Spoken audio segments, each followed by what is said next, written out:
ये class 9th का जो 4th चैप्टर है linear equation in two variables, exercise 4.3 question number 9 है या 6 है। जरा इसको ध्यान से देखिए।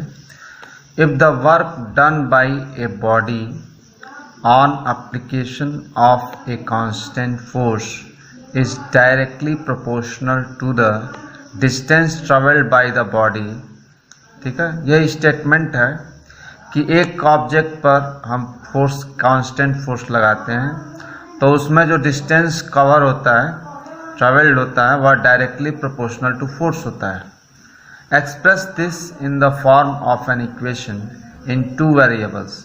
आपको इस सिचुएशन को, ये जो क्वेश्चन दे रहा है, इस सिचुएशन को आपको इक्वेशन इन टू वेरिएबल में रिप्रेजेंट करना है। And draw the graph of the same by taking the constant force as 5 unit. और इक्वेशन बनाने के बाद फोर्स को 5 यूनिट लेना है और आपको एक ग्राफ ड्रा करना है। Also read from the graph the work done when the distance travelled is first है 2 यूनिट एंड सेकेंड 0 यूनिट। इसके सॉल्यूशन के लिए यहाँ गिवन है कि work is directly proportional to the distance. Therefore work को यदि हम y ले लें और डिस्टेंस को x मान लेते हैं तो हमारा ये हो जाएगा y is proportional to x। या जब प्रोपोर्शनल का साइन हटेगा तो इक्वल का साइन आ जाएगा। और यहाँ एक प्रोपोर्शनल कांस्टेंट हम बोलते हैं जिसे f कहेंगे। f is proportional constant and is called force.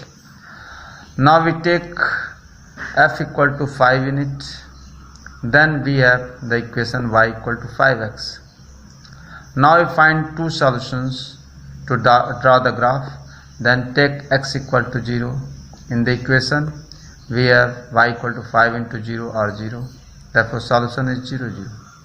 इसी तरह से take x की value -1, therefore y equal to 5 into -1, that is -5, therefore solution is -1 and -5. Now we draw the graph of this equation. तो graph draw करने के लिए यह हम जो है यह x और x एक्सिस और y एक्सिस, इस पे पॉइंट्स हमने रिप्रेजेंट कर दिए हैं। अब ये पहला जब पॉइंट है जो सॉल्यूशन है वो 0 0 है तो ये ओरिजिन होगा 0 0, ओरिजिन का कोऑर्डिनेट होता है। यहाँ x भी 0 होता है, y भी 0। दूसरा जो पॉइंट है -1 और -5, तो -1 x की वैल्यू -1, y की वैल्यू -5, ये यहाँ पर मिलेंगे तो ये कोऑर्डिनेट होगा। हम इन दोनों पॉइंट को हम ज्वाइन कर देते हैं, ठीक है। तो यह हमारा यही होगा y इक्वल टू 5x, ये आपका इक्वेशन होगा। अब दूसरा है कि आपको वैल्यू फाइंड करना है। If distance 2 unit then work done क्या होगा, और इफ डिस्टेंस 0 यूनिट तब वर्क क्या होगा। तो यदि डिस्टेंस 2 यूनिट है तो put x equal to 2 in y equal to 5x, तो we will find y equal to 5 into 2, that is 10 unit, therefore work equal to 10 unit। इसी तरह से जब डिस्टेंस 0 यूनिट है तो put x equal to 0 in y equal to 5x, we will find y equal to 5 into 0 or 0 unit, therefore work is 0 unit।